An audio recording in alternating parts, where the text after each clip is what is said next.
Chapter 3. Warning Rattle. "We're stranded!" Bess exclaimed in dismay. George stared at the empty thermos jug unbelievingly. "It can't be," said George. "Shorty Steele promised to fill that jug with water." "He must have forgotten," said Bess. She peered up and down the road, but there was no vehicle in sight. Nancy tried to sound unworried as she spoke. "We might as well get in the car and wait for the water in the radiator to cool off. Or maybe somebody will come along and help us." She replaced the radiator cap. "If we're not at the ranch for supper, Uncle Ed or someone will drive out to look for us," Bess remarked hopefully. Time dragged by as the girls waited. Nancy tested the water twice. It was still boiling hot.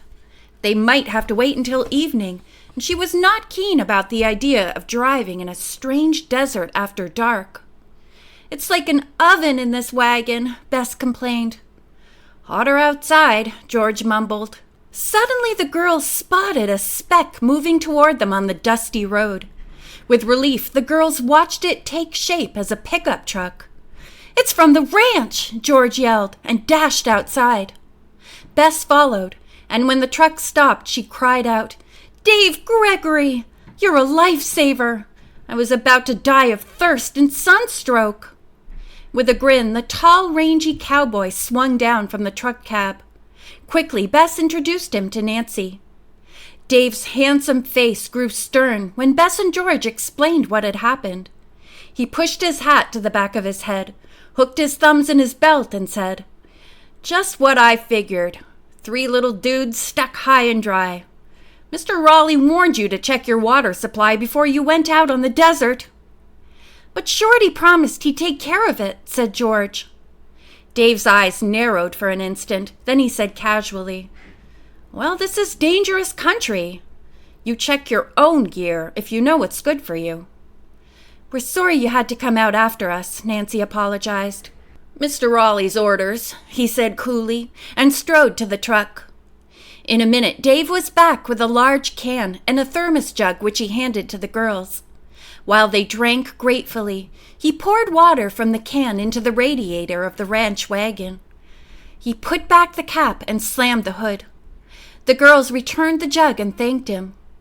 Dave gave a curt nod, walked to his truck, and swung aboard. By the time Nancy had the car started, the pickup had turned around and gone roaring down the road ahead of them. "What's eating him?" George burst out. "He was about as friendly to you, Nancy, as a prairie dog." Nancy smiled. "Never mind. I can see his point." She wondered, however, what the trouble was. She had not even reached the ranch, and already 2 people had been mysterious and unfriendly to her. She followed the truck down the highway and finally onto a road which wound through the barren hills at the foot of the mountains. It was nearly sunset when the girls entered a rocky pass and came out high above a valley. At the far side loomed a huge mountain with a group of low buildings nestled at its foot. Bess pointed to them. "There's the ranch, and that's Shadow Mountain." "I see how they got their names," said Nancy. "The great peak throws its shadow over the whole valley." Half an hour later, they drove through a weather-beaten wooden gate into the ranch yard. Nancy pulled up to the ranch house, a long 1-story adobe building with a vine-covered portico across the front. To the north of the house were the corral and stable. Beyond these stretched a large meadow bordered by a wire fence. In the opposite direction lay the bunkhouse, and south of this, some distance away, a smaller enclosed meadow. In it, cattle were grazing. A stocky, sunburned man and a slender, dark-haired woman hurried out to greet the girls as they alighted. "Bess, George!" exclaimed Elizabeth Raleigh. "We were so worried. And this must be Nancy. We're very glad to see you, dear." She gave her guest a hug and a smile, but the girl could see a strained look in her eyes. Mr. Raleigh took Nancy's hand in his large one and said cordially, "I'm mighty glad to know you." "And I'm glad to be here," Nancy replied. Her host gathered the suitcases and led the way toward the house. Suddenly, Nancy heard ferocious barking and turned to see a huge black dog bounding toward her. Behind him ran Dave Gregory. "Chief!" he shouted. "Come back here!" With a snarl, the dog stopped short and began circling Nancy, snapping and barking. She did not move, and the animal grew calmer. Then, as she spoke to him softly, he sniffed her hand. Moments later, Nancy was stroking his thick fur. He was a handsome black German shepherd, the largest Nancy had ever seen. The others had been looking on in amazement. "Young lady," said Ed Raleigh, "I like the way you stood your ground. How about it, Dave?" "Pretty good for a tenderfoot," the cowboy admitted, then said, "Come along, Chief.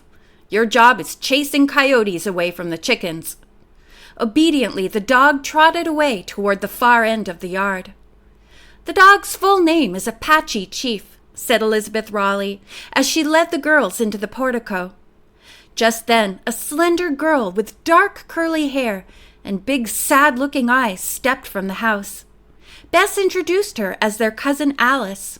She said hello to Nancy and shyly followed the others along the portico to Bess and George's room, which Nancy was to share. Another door led into the main hallway of the house. Mr. Raleigh followed with the luggage. When the travelers had showered and put on fresh dresses, they heard a loud clanging from outside. "That's Cook ringing for supper," Alice explained to Nancy. The girls hurried off to the kitchen at the far end of the house. Outside, the screen door hung an iron triangle, still swinging. The big room was crowded with men who stood around a long oval table with a red checkered tablecloth on it. Nancy was introduced to a tall, thin man with sun-bleached hair. "This is Walt Sanders, my foreman," said Mr. Raleigh, "and some of my men." Sanders shook Nancy's hand. Shorty Steele, a husky, middle-aged cowboy, did the same. Next, a good-looking red-haired cowboy was introduced as Tex Britton, and his dark-haired pal as Bud Moore. With a glance, Bess informed Nancy that these two were the nice cowboys she had told her about. "Grub's ready!" called a high, shrill voice. "Everybody sit down!" A small woman with frizzy gray hair and a white apron bustled from the stove to the table, bearing a big platter of steaming meat. "This is Mrs. Thurmond, our cook," said the ranch owner's wife. In the confusion of taking seats, George had a chance to ask Shorty about the water he had promised to put in the station wagon. The cowboy's suntanned face showed surprise. "No, ma'am, I never said I'd do that," he declared. "You must have mistook my meaning." He repeated the denial several times. Nancy overheard Shorty and thought he was overdoing it. She wondered if the misunderstanding might not have been part of a plan to scare the girls away from the ranch. After serving a hearty meal of roast beef, beans, corn fritters, and salad, Mrs. Thurmond produced 2 large, delicious apple pies. When the last bite had been eaten, Ed Raleigh arose and there was silence. "Okay, men," he said brusquely. "Who has first watch?" "Me and Dave," replied Shorty, and the two left the kitchen together. Quietly, the rest of the men arose, and Mrs. Raleigh led the girls through a door into a large living room. Like the kitchen, it ran from the front to the back of the house. Among the comfortable furnishings were several slim, old-fashioned rockers and a round center table with a brass lamp on it. Bright-colored Indian rugs lay on the floor. At one end of the room was a huge stone fireplace. "Tradition says that all the rocks in it have come from Shadow Ranch," Alice told Nancy. She pointed out a smooth, round one. "That's an Indian grinding stone." At the opposite end of the room, beside a door leading to the portico, was a deep window. In front of it, on shelves, stood rows of colored antique bottles. "This is a lovely place," Nancy exclaimed. "We're sorry you can't stay to enjoy it," said Mrs. Raleigh, as her husband entered from the kitchen. "Yes," he added, "but it's too dangerous. We're under attack. We can't figure out by whom or why. I only know that if the damage keeps on, we won't be able to stand the expense. We'll lose Shadow Ranch." Mrs. Raleigh explained that the sheriff could not spare a man to be a full-time guard at the ranch, so her husband and the hands took turns standing watch. "Perhaps you have enemies who want revenge on you," Nancy suggested. "Or maybe your property has hidden value." The owner replied that he could think of nothing to support either theory. Nancy then described the man at the airport and told what had happened. "The note's in your knitting bag," Bess spoke up. "I'll get it." She hurried to the girl's room and returned with Nancy's knitting bag. The young sleuth took out the note and crossed the room to give it to the rancher. Bess started to close the bag. Instead, she idly picked up the half-finished sweater. Underneath it lay a small object loosely wrapped in dirty brown paper. "What's this, Nancy?" she asked. As she lifted it, the wrapping fell off. For a moment, Bess stared at the thing in her hand, then gave a little cry and flung it from her. Nancy hurried to pick up the object. "The rattle from a snake," she said, holding it up for the others to see. "Ugh!" exclaimed Alice. Nancy retrieved the wrapping paper. There was penciled writing on it. "Second warning," she read aloud. Nancy turned to the grim-faced ranch owner and his wife. "Now more than ever," she said earnestly, "I want to solve this mystery. Won't you let me stay and help you?" The rancher looked at her pleading expression and smiled. "We could certainly use a detective.